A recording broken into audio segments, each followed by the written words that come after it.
Welcome back to New Findings of the Universe. Before we start, quick favor. If you love space stories that feel like a movie but stay grounded in real science, hit subscribe, drop a comment with your favorite planet, and share this video with the one friend who still says Pluto will always be a planet. All right, let's talk about Pluto, the tiny world that got publicly demoted, and then turned around and embarrassed everyone who underestimated it. This is Pluto, once the ninth planet, the little icon at the edge of the solar system.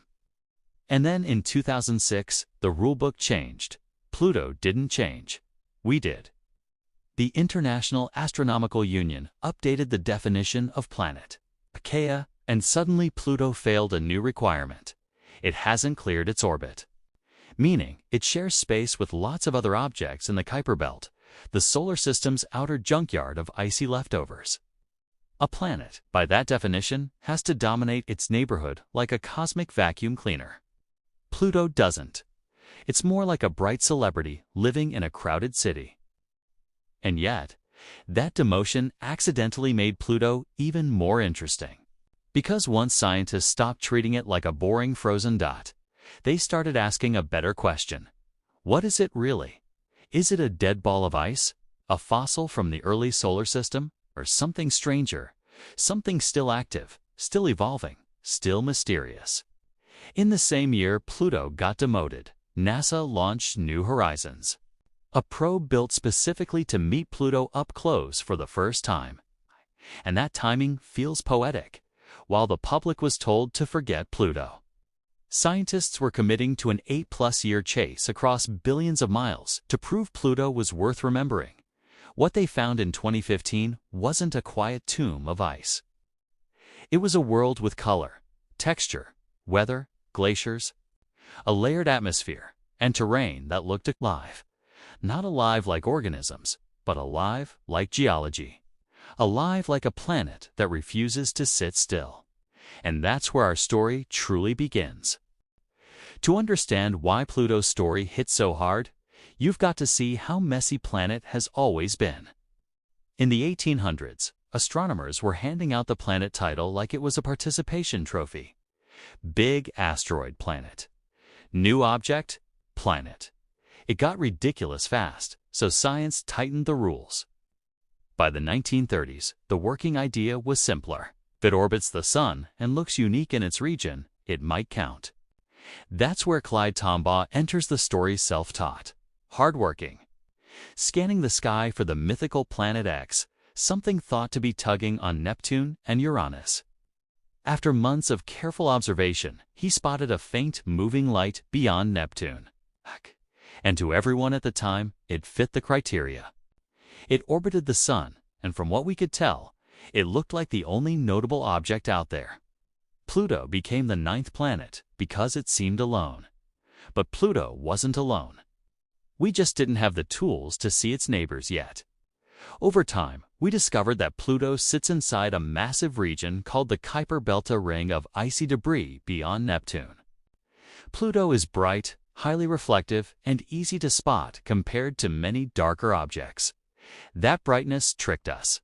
From far away, it looked bigger than it really is. Then came 2006 and the famous clearing the orbit rule. Pluto failed, and it got labeled a dwarf planet, still a major world. Just not the kind of dominant gravitational bully that Earth or Jupiter is. And honestly, that's fair. But it also hides something important. Pluto is weird in the best possible way. Pluto has a dramatic, tilted orbit. Most planets travel in a fairly flat disk around the sun. Pluto's orbit is tilted about 17 degrees, and it's also stretched into a big oval. Sometimes Pluto is farther than Neptune. Sometimes it swings closer than times, even closer than Neptune's distance from the sun, and it takes 248 years to complete one orbit. That's a calendar that makes human history feel tiny. So Pluto isn't a classic planet. It's more like a survivor from the solar system's wild youth, an icy relic that refuses to behave. Which is exactly why New Horizons was built, to find out what that weirdness really looks like up close. Pluto is far, so far that even a normal mission would take forever. NASA didn't want a probe that arrived when our grandchildren were old, so they went for speed. New Horizons wasn't a heavy rover or a giant orbiter. It was a lean, fast scout about 1,000 pounds designed to sprint. They strapped it to one of the most powerful rockets available at the time, an Atlas V with extra boosters delivering around 2 million pounds of thrust. And New Horizons didn't ease into space. It launched like it had somewhere to be. In just 9 hours, it passed the moon about 10 times faster than the Apollo missions. That's not just impressive, that's almost unsettling. Imagine throwing something so hard it escapes Earth and immediately starts eating distance like it's nothing. A year later, it reached Jupiter. And Jupiter wasn't just a scenic stop, it was a slingshot. NASA used Jupiter's gravity to steal a bit of the giant planet's orbital energy and fling New Horizons outward even faster. Along the way, Tobe tested its cameras and delivered gorgeous images of Jupiter and its moonset, including a shot of volcanic activity on Io. A reminder that the outer solar system is anything but quiet. After Jupiter, it was mostly darkness, distance, and patience. 8 more years of cruising through cold space toward a target that, for most of human history, was just a dot. And then, in 2015, the dot started turning into a world. First, 2 bright points, Pluto and its biggest moon, Charon. And even that relationship was weird. Charon is about half Pluto's size and orbits close around 20,000 kilometers away. That might sound big, but our moon sits nearly 400,000 kilometers away. Pluto and Charon are so close and so similar in size that they behave like a binary system. They don't orbit in the simple, big object, small object way we're used to. They orbit around a shared point in space like 2 dancers spinning around an invisible mark on the floor. Some people joked about a mini black hole in the middle. It's not that. It's just gravity doing what gravity does when 2 bodies are close and comparable. But the point is this. Before New Horizons even saw Pluto clearly, it was already discovering that Pluto wasn't a lonely ice marble. It was part of a dynamic, complex mini-system with its own strange choreography. And then the first true close-up images arrived. Then Pluto stopped being a dot forever. When the first detailed photographs of Pluto's surface came in, they didn't show a bland, uniform ice ball. They showed color-deep reds, pale blues, whites, yellows, burnt oranges like Pluto had been painted by a cosmic storm. And then came the feature that made everyone pause, the heart. Pluto's heart-shaped region is real, and it's enormous. It's a bright, low-lying basin of ice, and it instantly became the symbol of Pluto's comeback. But what, as more shocking than the shape, is what it means. The heart is telling us Pluto is active. The left side of the heart, especially, includes a vast, smooth plain called Sputnik Planitia. For scale, it's about the size of Texas. And here's the key detail. It has very few impact craters. Out in the outer solar system, impacts happen over long time scales. If a surface is old and unchanged, it gets pockmarked. Craters accumulate. If a surface looks young and smooth, it means something is resurfacing, it erasing the damage. Sputnik Planitia looks young. That means Pluto is renewing itself. Not with oceans or rain, but with ice behaving like geology. Around the heart, you can see patterns that resemble glacial flow ice from highlands moving into the basin. But Pluto is so cold around minus 229 degrees Celsius that water ice would be hard as rock. Too brittle to form flowing glaciers the way we imagine. So what's flowing? Nitrogen, ice. Yes, nitrogen. The stuff that makes up most of the air you breathe. Frozen solid into a substance that can move and creep like a glacier in Pluto's extreme cold. That S, the kind of sentence that makes Pluto feel alien, even though it is still in our own solar system. And if you zoom in further, Sputnik Planitia shows polygon-like cells giant shapes carved into the surface.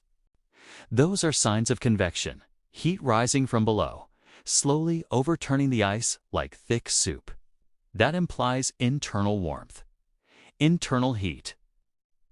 On a tiny world that should be dead and frozen, this is where the story shifts from Pluto is pretty to Pluto is confusing. Because if Pluto has heat, it has energy. If it has energy, it has motion. And motion on Pluto creates something else we did not expect to see. An atmosphere, thin, layered, and alive in its own fragile way. Pluto has an atmosphere. Not a thick one like Earth's, not even close but still. An atmosphere that changes over time, rising and falling like a breath. And the way it forms is one of the strangest processes you can imagine because Pluto is so cold and that surrounding space is such a vacuum. Here's the mechanism.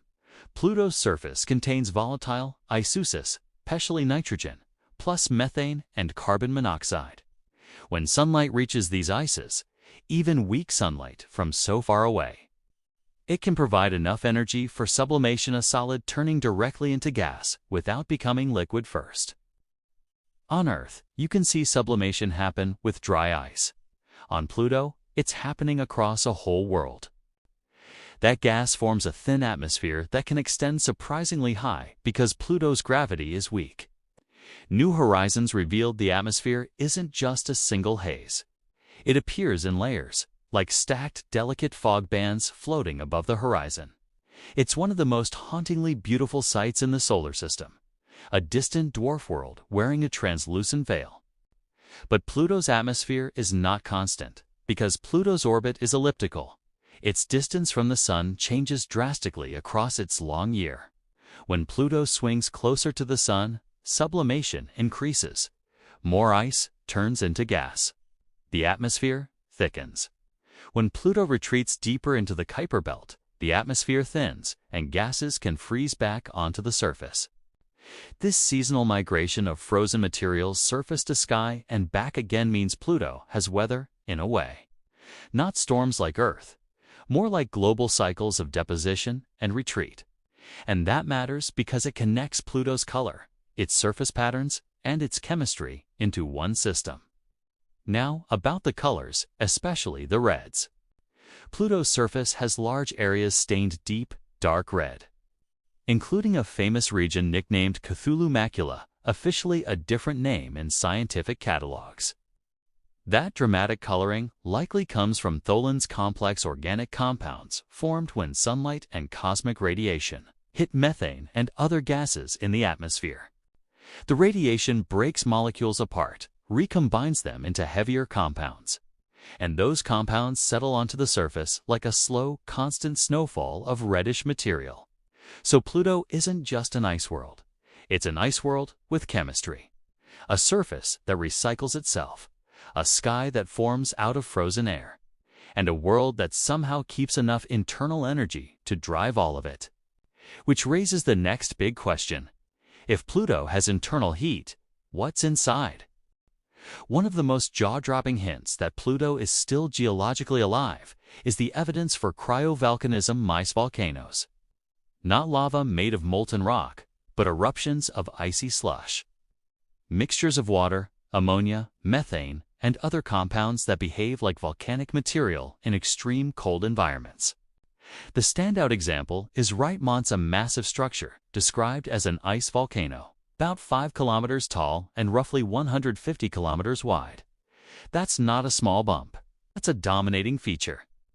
And what made scientists take it seriously is the lack of impact craters on it. If it were ancient and inactive, it would be scarred. Instead, it looks relatively young in cosmic terms, as if it has been resurfaced or rebuilt. But how does a world as small and cold as Pluto generate the energy to power eruptions? That's where the mystery sharpens. Many icy moons like Europa stay warm inside because they're needed by gravity from giant planets. Their orbits create tidal flexing, like bending a paperclip back and forth until it heats. Pluto doesn't have a giant planet next door. So why does it seem warm inside? One hypothesis is leftover heat from formation plus long-term radioactive decay inside Pluto's rocky core.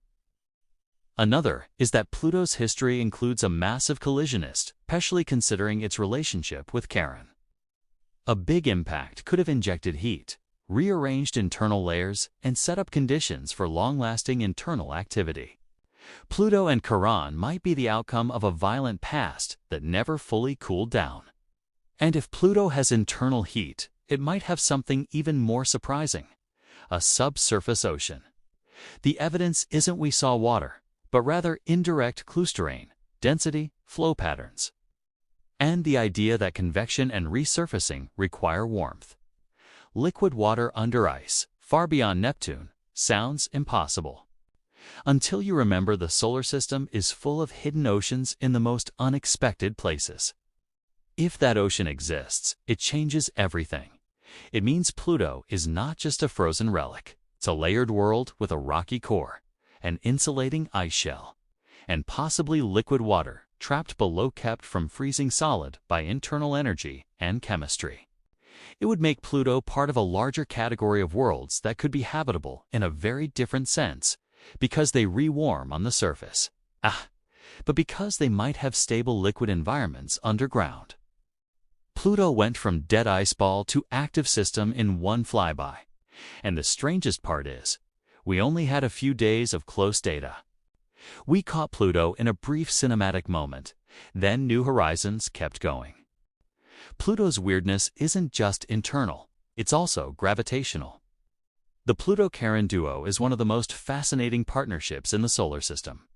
Because Charon is so large compared to Pluto, they don't behave like a planet and a small moon. They behave like two major bodies locked in a constant dance. They're tidally locked to each other. That means the same side of Charon always faces Pluto, and the same side of Pluto always faces Charon. Imagine standing on the near side of Pluto and always seeing Charon hanging in the exact same spot in the sky, unmoving. Now, imagine living on the far side, where Charon never rises at all. That's not just a cool visual.